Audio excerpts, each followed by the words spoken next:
Hey guys, it's me. I wanted to make another video to say thank you for the overwhelming support that everyone has given me on my last vlog. That's not what I was expecting at all. I was blown away with all the comments I got. And I've got no dislikes on that video, but I've got like 20 likes by now. That's crazy. But I'm really thankful that everyone seems to understand, and I just wanted to personally thank you guys, like, the people from the streaming community, Calty, Palavino, Cogsy, Elite, who else commented? I've wrote down names here in my notebook. Sphyrna, and, Wilbur, whoops, finger on my phone. Yeah, thank you guys so much. That made making that video worthwhile. It was hard to start recording that video initially. I almost just stopped it right away and gave up on it. But it was a really big relief to record that and explain what's going on. Because I tend to have a really hard time explaining when I'm upset and why I'm upset. I tend to just try and hide it online from everyone, and that's why what everyone pretty much knows for me is just happy, silly, derpy personality, which is the real me. It's just that I've been showing pretty much only that side of me for the most part. I don't like people to know when I'm upset, really, just because I'm really self-conscious about it. But anyways, I guess I just wanted to explain a bit more, because it's nice being able to record this and explain.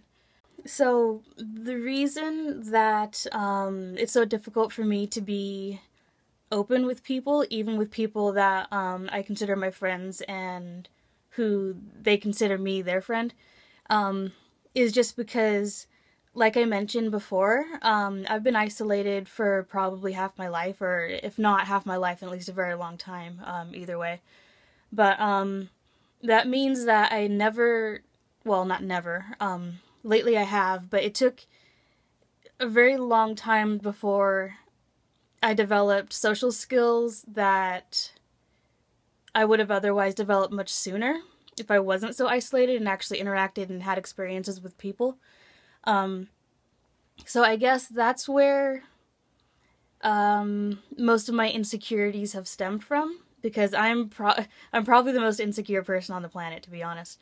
But that's made making friends and becoming close to them, even online friends, very difficult for me. Just because my isolation initially caused, well, I guess, like, it's just social anxiety that I've had for a long time. In high school, for example, I was known as the girl who was silent and drew dragons. Because I love to draw, always have loved to draw, and dragons and other monsters and stuff is what I used to do. Basically, it was so bad that if someone so much as said hi to me at school, like if I was sitting at my desk or whatever, I would just freeze and in a panic, and I wouldn't even be able to say anything. Thankfully, I've kind of gotten out of that now. I was basically mute, like, what was it, 3 years ago or something like that? College is when I started getting better, because that's when I started not being happy with being cooped up in my room alone all the time. But then, so that helped me to get a bit better. Living on my own helped as well. That forced me out of the house more, forced me to do more things on my own. And now, since getting back home to live with my family after I finished college, I'm even better than I was at college. Like, now I can, when I was at college, I still couldn't voice chat online. I was terrified of it. But now I'm much more comfortable voice chatting. I almost can't even stand writing to communicate anymore. But Now the issue is it's not so much social anxiety. That's the problem with me being able to make more friends now. The problem is more that my location is really bad. I live in a very tiny village, and there's really nothing here to do. I'm 20, so here in the States, I'm still considered underage as far as drinking. And bars and restaurants are pretty much the only thing to do in this village. There's not really any recreational stuff, and everyone that lives here, well, not everyone, but most people that live here grew up here, and so everyone knows everyone because of how small of a village it is. But I came in as an outsider, so I know pretty much no one, apart from people at work. And so since I don't have school to help introduce me to people anymore, and because there's not really anywhere I can go to hang out to meet people, then I just don't know how to meet people. I did try meeting the girl who lives next door, but I think I scared her away with my nerdiness a bit, and probably my insecurity as well. She could probably tell I was nervous and awkward, but yeah, so that's basically the issue right now. But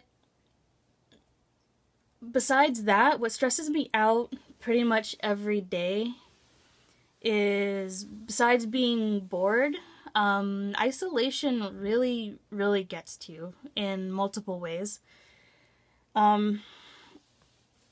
Basically, I tend to struggle a bit with, well, more than a bit in the past. I'm a little bit better now, but basically paranoia can be a really big issue if you've been isolated long enough. Overthinking, worrying about things that you might think of that people wouldn't even notice otherwise. Basically, it's just far, far too much time to think, and thinking too much is nothing but a bad thing, in my experience.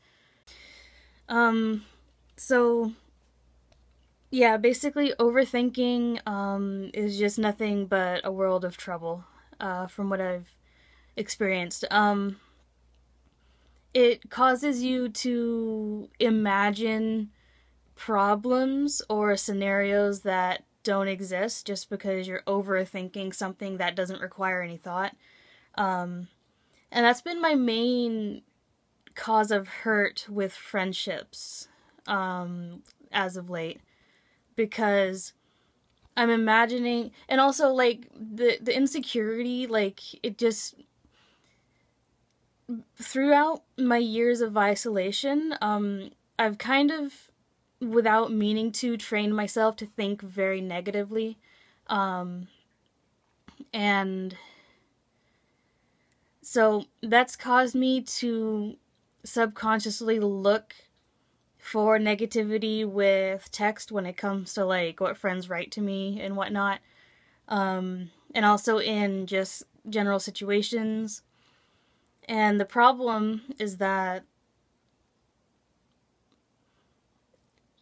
without meaning to, I'm looking for something suggesting I'm being attacked. Like, I'm insecure and I'm expecting to not be understood and not be liked, I guess. I don't know. But, so because I'm looking for these attacks, then I might imagine that by reading too much into what someone said or is teasing me about or whatever. And then I end up hurting that person because I react to it, and it's just an unwarranted thing for me to react to. And that's what's caused the most hurt for me with regards to friendships before. And I'm terrified that I'm going to cause even more hurt with friends and lose more friends, because I almost lost a friend before from my issues, and I have lost another very close friend recently because of it. And I'm just worried it's going to happen again. But yeah, I don't know. It's difficult. Yeah, so that's kind of my ramble for today. I did say I'm not gonna upload any more videos anytime soon, but I think I'll make an exception for these vlogs just because this is a fantastic outlet for me to be able to vent a little bit and explain myself, which is, like I said at the beginning of this vlog, I have a very, very hard time explaining my worries and fears and just what I'm dealing with right now. My first instinct has always been to hide my insecurities, not talk about it because it's embarrassing, and like, I feel like I used to feel, I don't feel this way anymore, but I used to feel that talking about my insecurities, giving them attention, trying to explain them, would just give them even more power over me because I'm giving them a spotlight, if that makes any sense. But this has been working for me. It felt like a relief to record that other video. And it's a relief to record this one, and it gives me something to do. Like, it's productive. I'm talking to other people. This, like, a lot of the comments that I got was from people who can relate to me, and what I've noticed is that there's a surprising amount of people who are actually in my situation or have been in my situation, and even though it makes me sad that there are other people in this situation, it's also very comforting to know that I'm not, like, the only one dealing with this. But I've got more names written down here from the comments. I wanted to address Zachary Pilcher. Thank you for your compliment saying I'm cute. And unfortunately I don't live anywhere near Tennessee, so I can't meet you in person even though I would love to. I'm actually in New York, the northern part of New York, so I'm a bit too far away, unfortunately. Mew Crackster? Sorry if I said that wrong. But, you suggested getting a pet or going to the gym or volunteering. There is a YMCA literally on the same street as me, directly across from my house. But I haven't got the money to go there. As for pets, I do have 2 cats, and I was planning on getting a couple of ferrets soon. Precisely for this reason, to give me something to do, uplift me a bit. And I still have plans to get more animals, but I'm undecided now if I want to wait and get them after I move or before I move. Because I'm also considering trading in the ferrets for maybe a couple of cats instead. And if I do want to get cats, then I can't get them right now because of the current cats we have. There'll be conflict and whatever. So that's kind of up in the air right now. As for volunteering, the reason I haven't volunteered yet is basically just because I'm a chicken shit.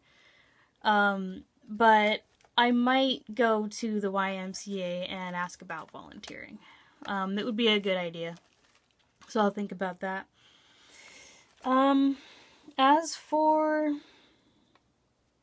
Misty Days and Irish X Lily, you guys mentioned getting medical advice for what I'm dealing with.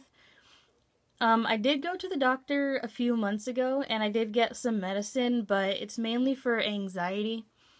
I forget if it was prescribed for depression as well.